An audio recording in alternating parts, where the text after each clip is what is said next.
Hello good morning विद्यार्थी मित्रों। Udhna academy education trust संचालित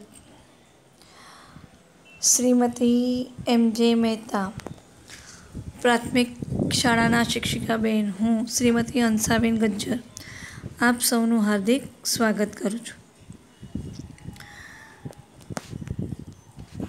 विद्यार्थी मित्रों, गया तास में આપણે સરદાઈના પ્રતાપે એ પાઠ શીખ્યા હતા।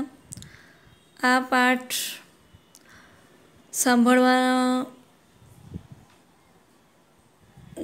ભૂલને કારણે સાંભળવામાં કાનની ઇન્દ્રિય કંઈ ઓછું કામ કરતી હતી, એને કારણે સજ્જનના કાનની ઇન્દ્રિય કંઈ ઓછું કામ કરતી હતી એના કારણે અને લેખકને શરદીને કારણે અવાજ બેસી ગયો હતો, એને કારણે સાંભળવામાં અને બોલવામાં જે ફેર પડે છે, સમજવામાં ફેર પડે છે, એને કારણે એક હાસ્યપ્રદ સંવાદ રચાય છે। એ સંવાદ આપણે પાઠમાં શીખી ગયા। હવે આજે આપણે આ પાઠના કેટલાક અઘરા શબ્દો અને શબ્દ સમજૂતી એના વિશે હવે આપણે પરિચય મેળવીશું।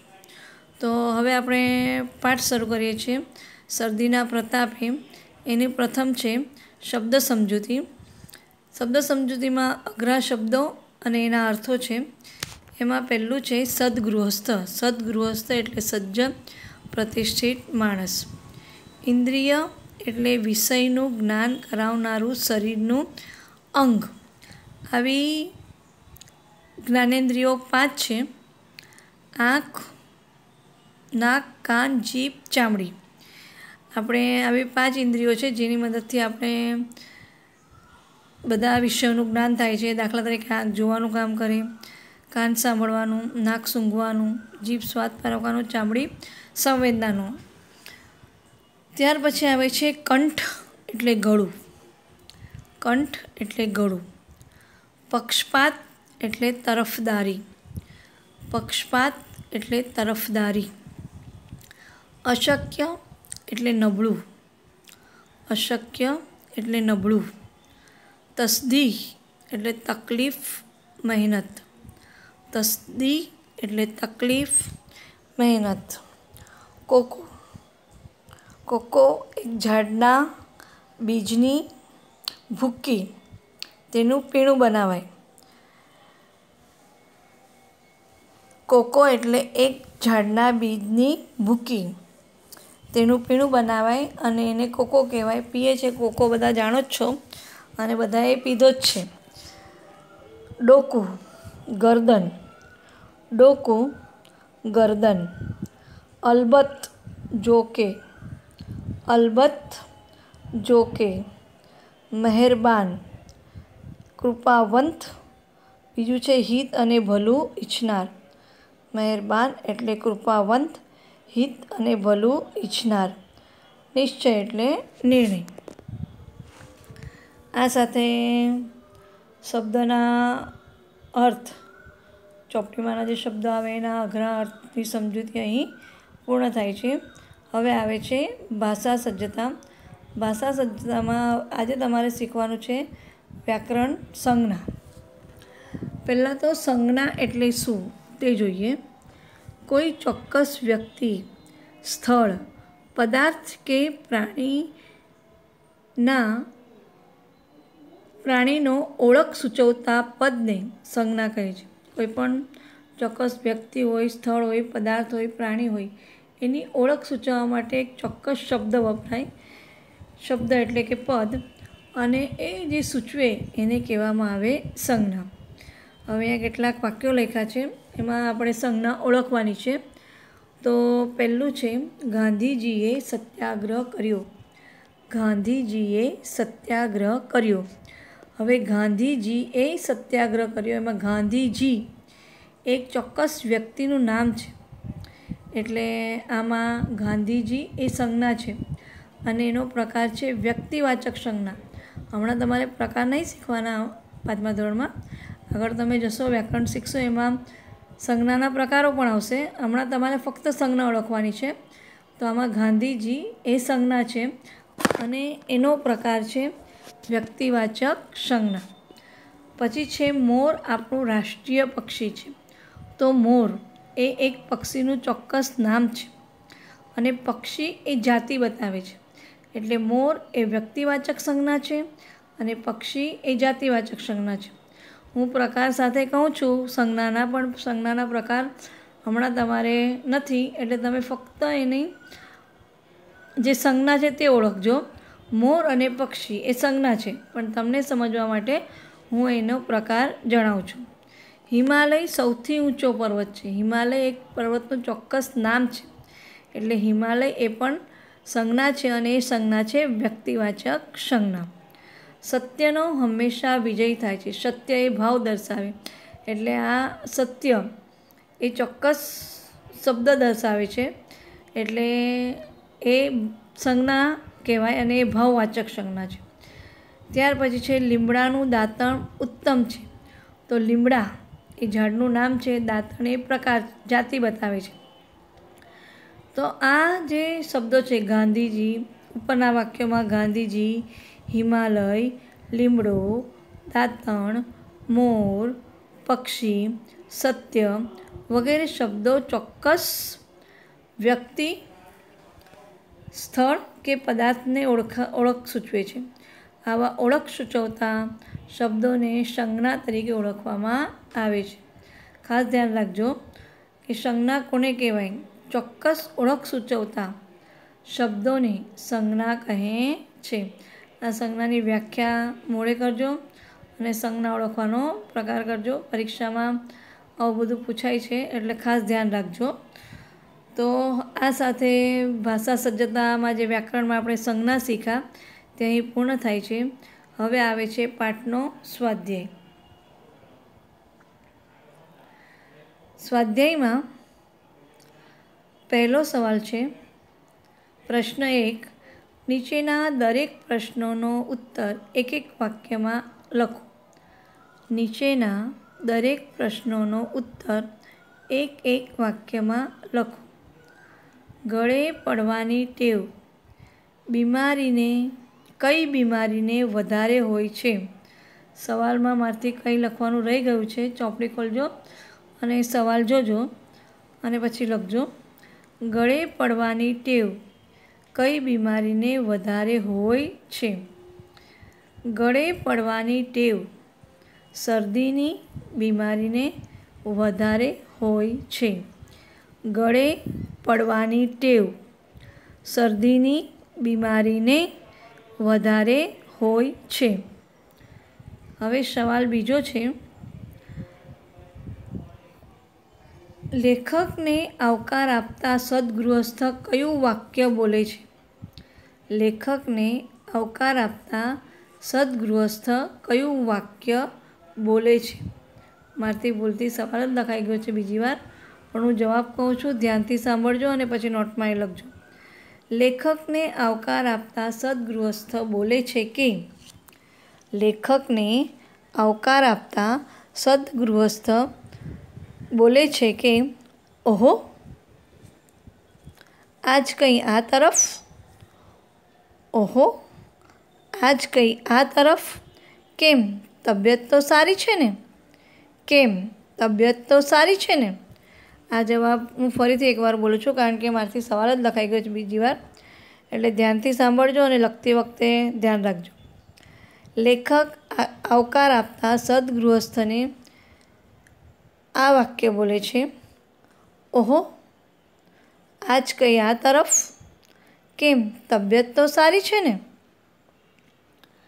હવે સવાલ ત્રીજો. લેખક કોકોની વાત વખતે ડોકું શા માટે હલાવ્યું? લેખકે કોકોની વાત વખતે ડોકું શા માટે હલાવ્યું? તમે પાઠના સંવાદમાં શીખી ગયા કે લેખકને ચા કોફીનું પૂછે ત્યારે જવાબ આપે છે, પણ સદગૃહસ્થને સમજવામાં ભૂલ થાય છે, એટલે કોકો વખતે એ માથું હલાવે છે. તો શા માટે તે જોઈએ. લેખકે કોકોની વાત વખતે ડોકું હલાવ્યું કારણ કે જો પોતે મોઢેથી બોલશે તો ચા અને કોફીની જેમ કોઈ ગુમાવશે. ફરીથી સાંભળો.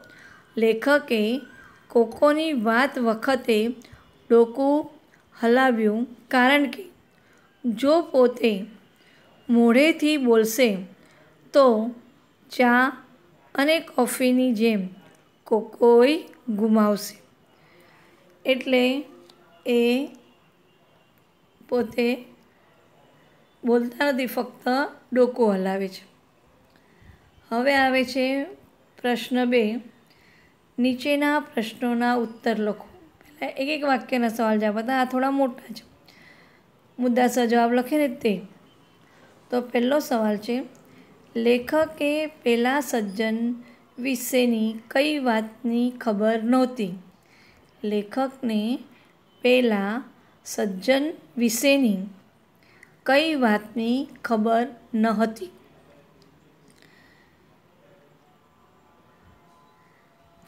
જવાબ, લેખકને એ વાતની ખબર નહોતી કે પેલા સજ્જનની બીજી ઇન્દ્રિયો કરતાં કાન કંઈ ઓછું કાર્ય કરે છે.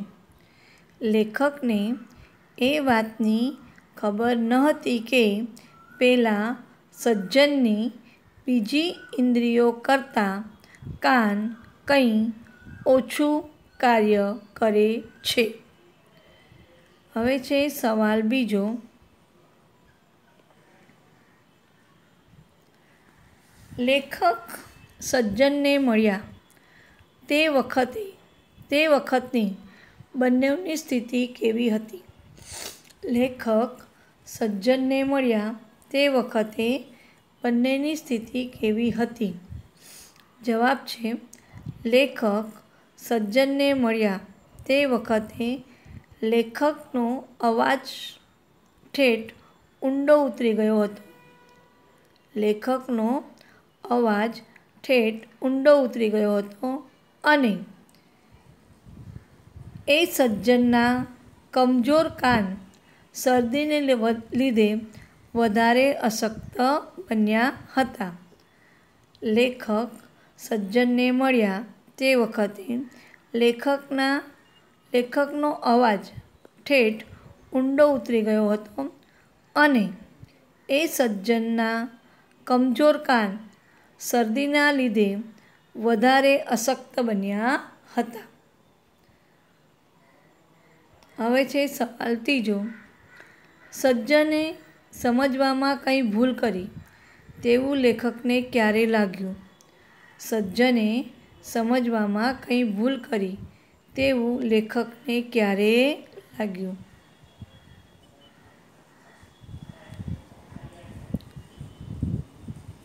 જવાબ છે, લેખક જ્યારે સજ્જનને મળે છે ત્યારે તેઓ લેખકને પૂછે છે, કેમ, તબિયત તો સારી છે ને? જવાબમાં લેખક કહે છે, જરા શરદી થઈ છે. ત્યારે એ સજ્જન કહે છે, મને શરદી થઈ છે? એમ તમને કોણે કહ્યું? આ પ્રકારના જવાબથી લેખકને લાગ્યું કે સજ્જનને સમજવામાં કંઈક ભૂલ કરી છે. ફરી સાંભળો જવાબ. લેખક જ્યારે સજ્જનને મળે છે ત્યારે તેઓ લેખકને પૂછે છે, કેમ, તબિયત તો સારી છે ને? જવાબમાં લેખક કહે છે, જરા શરદી થઈ છે. ત્યારે એ સજ્જન કહે છે, મને શરદી થઈ છે? એમ તમને કોણે કહ્યું? આ પ્રકારના જવાબથી લેખકને લાગ્યું કે સજ્જનને સમજવામાં કંઈક ભૂલ કરે છે. સવાલ ચોથો છે.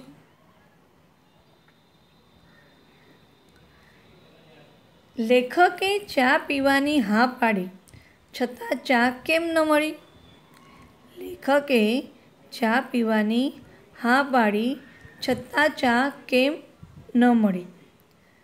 જવાબ છે, પહેલાં સજ્જને લેખકને ચા માટે પૂછ્યું, ત્યારે લેખકે કહ્યું કે બનતા સુધી ચાની હું ના નથી કહેતો, પરંતુ પેલા સજ્જનને સાંભળવામાં તકલીફ હોવાથી તેઓ એવું સમજ્યા કે લેખક ચા નથી પીતા. આથી લેખકે ચા પીવાની હા પાડી હતી, છતાં તેમને ચા ન મળી. જવાબ બીજી વાર ધ્યાનથી સાંભળો. લેખકે ચા પીવાની હા પાડી, છતાં ચા કેમ ન મળી? જવાબ છે, પેલા સજ્જને લેખકને ચા માટે પૂછ્યું, ત્યારે લેખકે કહ્યું કે બનતા સુધી ચાની હું ના નથી કહેતો, પરંતુ પેલા સજ્જનને સાંભળવામાં તકલીફ હોવાથી તેઓ એવું સમજ્યા કે લેખક ચા નથી પીતા. આથી લેખકે ચા પીવાની હા પાડી, છતાં એમને ચા ન મળી. હવે પ્રશ્ન 3 છે, નીચેના શબ્દોની જોડણી સુધારો.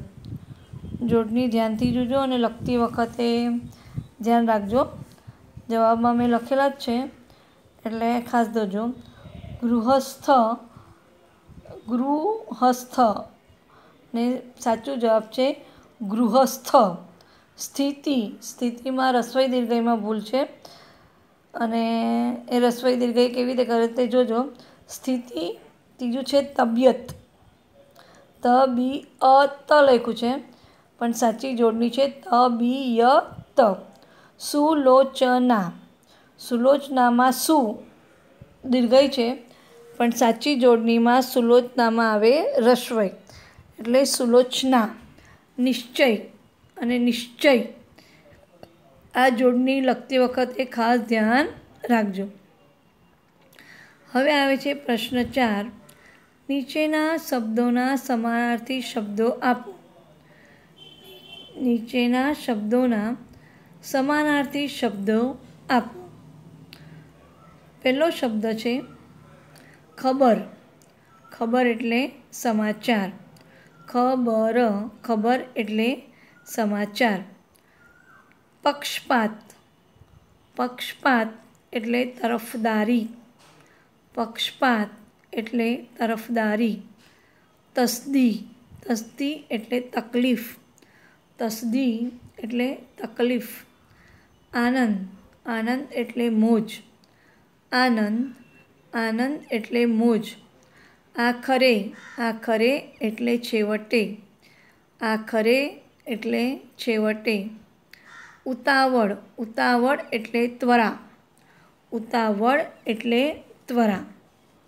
હવે આવે છે પ્રશ્ન 5, નીચે આપેલા શબ્દોમાં યોગ્ય જગ્યાએ કુ અથવા અ મૂકો, જેથી વિરોધી અર્થવાળો શબ્દ બને. હવે જે શબ્દ આપેલા છે, શબ્દની આગળ આપણે કુ અથવા અ લગાડવાનો, એટલે એ શબ્દ વિરોધી શબ્દ બને.